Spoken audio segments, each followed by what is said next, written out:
मुस्लिम दुनिया और पाकिस्तान में खुसूसन लड़कियों को तालीम के हुसूल में चैलेंजेस दरपेश हैं। पाकिस्तान में तकरीबन 23% बच्चे स्कूलों से बाहर हैं, जिनमें बड़ी तादाद लड़कियों की है। वज़ीर आज़म शहबाज शरीफ का मुसलमान माशरों में लड़कियों की तालीम, चैलेंजेस और मवाक़े के मौजू पर इस्लामाबाद में 2 रोज़ा आलमी कॉन्फ्रेंस से खिताब।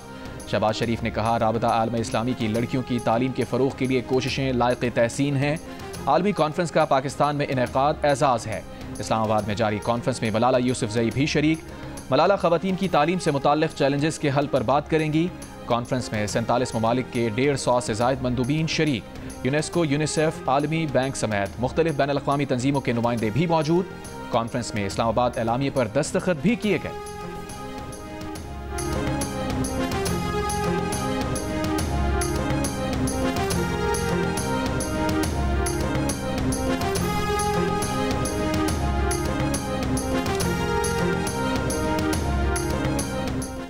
नोबेल इनाम याफ्ता मलाला यूसुफजई का लड़कियों की तालीम के आलमी कॉन्फ्रेंस में शिरकत के लिए अपने आबाई वतन पाकिस्तान वापसी पर खुशी के जज्बात का इज़हार।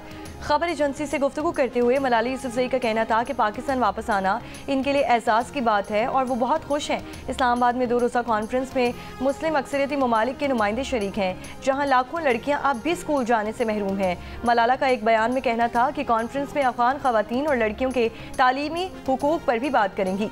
उन्होंने कहा कि ख़वातीन और लड़कियों के खिलाफ जराइम के लिए तालिबान को जवाबदेह ठहराना चाहिए।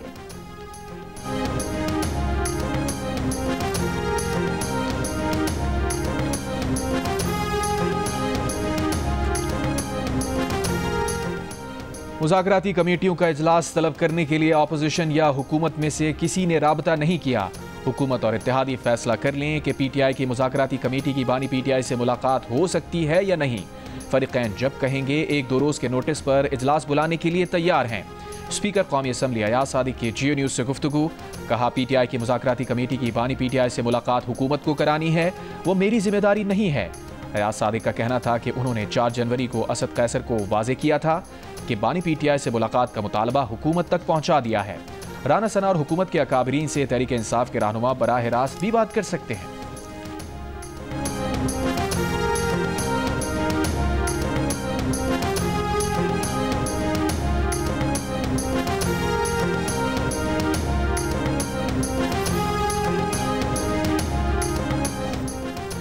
बानी PTI के ट्वीट की वजह से अपोजिशन से मुज़ाकरात बनते नहीं हैं। अपोजिशन कहती है कि हम अपने मुतालबात लिख कर दे दें, लेकिन पहले मुलाकात करवा दें। मेरे ख्याल से मुलाकात हो जानी चाहिए। वज़ीर दिफ़ा ख्वाजा आसिफ की सियालकोट में प्रेस कॉन्फ्रेंस। कहा कि बनी गाला मुंतकिल होने की पेशकश से मुतालिक तहरीक इंसाफ के दावे महज इनकी ख्वाहिशात हैं, इसमें कोई सदाकत नहीं। तहरीक इंसाफ की तकरीबी सियासत के बावजूद मईशत बतदरीज संभल रही है।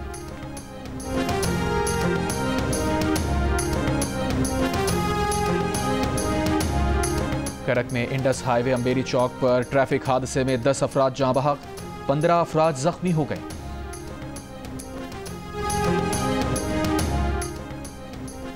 पाकिस्तान में हफ्तावार महंगाई 10 साल की कम तरीन सतह पर पहुंच गई। सब्जियों की कीमतों में कमी, खाना पकाने का तेल, चीनी और चिकन की कीमतों में इजाफा। हफ्तावार महंगाई 9 जनवरी को खत्म होने वाले हफ्ते के लिए 1.8% तक पहुंच गई, जो पिछले हफ्ते के 3.97% से कम है।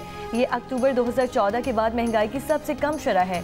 मई 2023 में अफरात ज़र की शरह 48.35% तक पहुँच गई थी।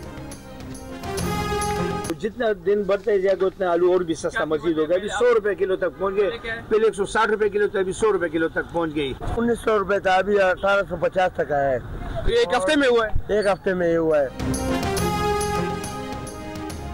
कहाँ कम हुई है महंगाई? हुकूमत की जानिब से महंगाई में कमी के दावों पर शहरियों का सवाल। बाजारों में अशिया खुरोनोश की कीमतें बरक्स।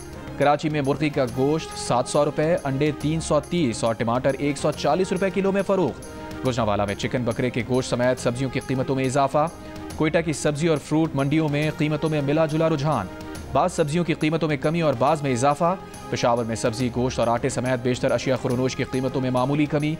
लोबिया और दालों समेत बाज़ अशिया महंगी हो गईं। शहरियों का कहना है कि अशिया खुरोनोश खरीदना अब भी उनकी दस्तरस से बाहर है। कीमतों में मजीद कमी की जाए।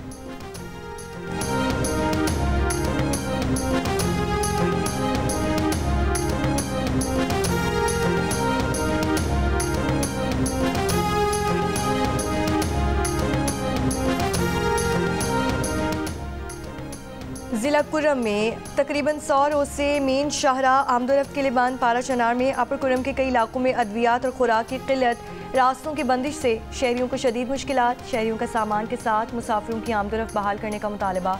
हांगू की तहसील टल से कुरम के लिए 40 से ज़ायद माल बरदार ट्रक तूरपुर चेक पोस्ट पर क्लियरेंस के मुंतज़िर। सरकारी ज़राए के मुताबिक कुरम के लिए सामान ले जाने वाले दूसरे काफिले का 2 दिनों में रवानगी का इम्कान।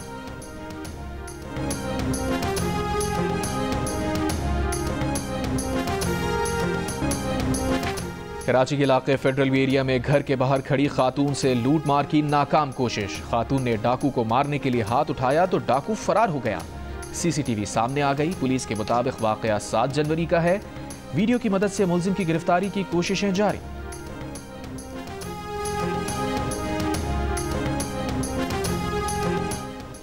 कारसाज हादसा केस की मुलजिमा के खिलाफ मुनशियात के इस्तेमाल के केस की कराची की जुडिशल मजिस्ट्रेट की अदालत में समाअत। मुलजिमा की जानिब से हासिल से इस्तिस्ना की दरख्वास्त दायर। वकील सफाई ने मुलजिमा का मेडिकल सर्टिफिकेट जमा करवा दिया। अदालत ने मुलजिमा की हासिल से इस्तिस्ना की दरख्वास्त मंजूर कर ली।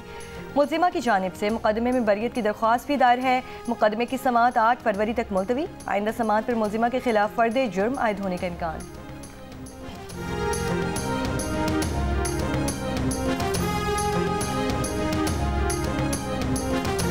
कराची के मेगा प्रोजेक्ट मलीर एक्सप्रेसवे के फेज़ 1 का इफ्तिताह आज होगा। इसका नाम शहीद जुल्फ़िकार अली भुट्टो एक्सप्रेसवे शाहराह भुट्टो रखा गया है। एक्सप्रेसवे पर मोटरसाइकिल, रिक्शा और चिंची की आमदोरफ्त पर पाबंदी होगी।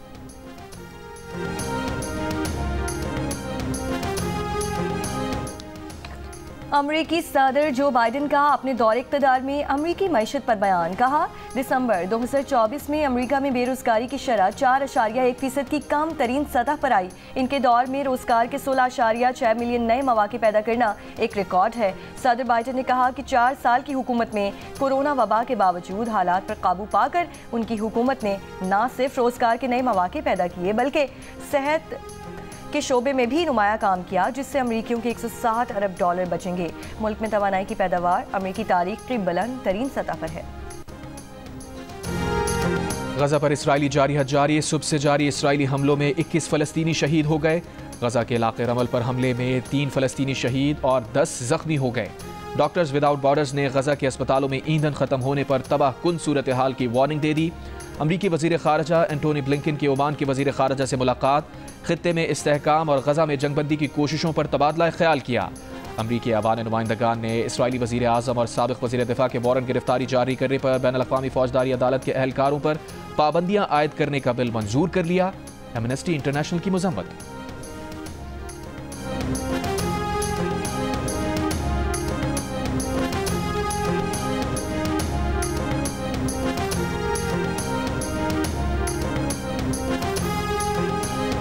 निज़ाम शमसी के 6 सैयारे एक कतार में आने को तैयार। 21 जनवरी से Venus, Neptune, Saturn, Jupiter, Mars और यूरेनस एक कतार में होंगे। रात में मुशाहिदा किया जा सकेगा।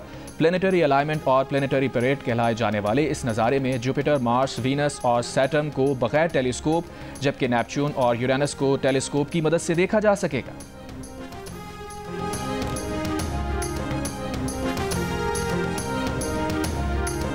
अमरीकी सुप्रीम कोर्ट की जानिब से टिकटॉक पर पाबंदी के कानून को बरकरार रखे जाने का इम्कान। मीडिया रिपोर्ट्स के मुताबिक सुप्रीम कोर्ट के जज जल्द फैसला सुनाएंगे। जजों की अक्सरियत आज़ादी इजहार पर पाबंदी से ज़्यादा कौमी सलामती को लाहक खतरात पर फिक्रमंद है। शायर और मिज़ाह निगार, उर्दू अदब का मोतबर नाम इब्ने इंशा के मद्दाह आज उनकी 47वीं बरसी मना रहे हैं। इब्ने इंशा का कलाम आज भी चाहने वालों पर सेहर तारी कर देता है।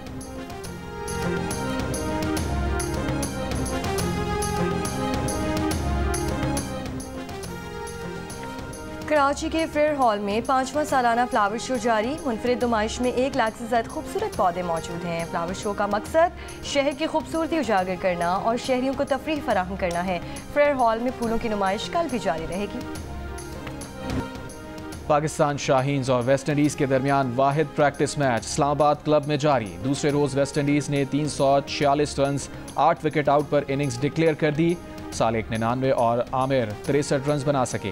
पाकिस्तान शाहीन्स के रमीज़ जूनियर ने 3, अहमद फसी 2 और हुसैन तलत ने 1 खिलाड़ी को आउट किया।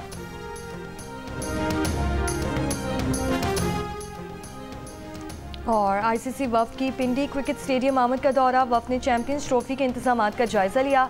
ICC वफ़द में ब्रॉडकास्टर्स और लॉजिस्टिक के नुमाइंदगान शामिल हैं। PCB हुक्काम ने वफ़द को ब्रीफिंग दी और मुख्तलिफ enclosures, media box, dressing rooms और दीगर स्टेडियम की जगहों का दौरा करवाया गया। पिंडी क्रिकेट स्टेडियम की अपग्रेडेशन रवा माह मुकम्मल हो जाएगी। पिंडी क्रिकेट स्टेडियम चैंपियंस ट्रॉफी के 3 मैचेस की मेज़बानी करेगा।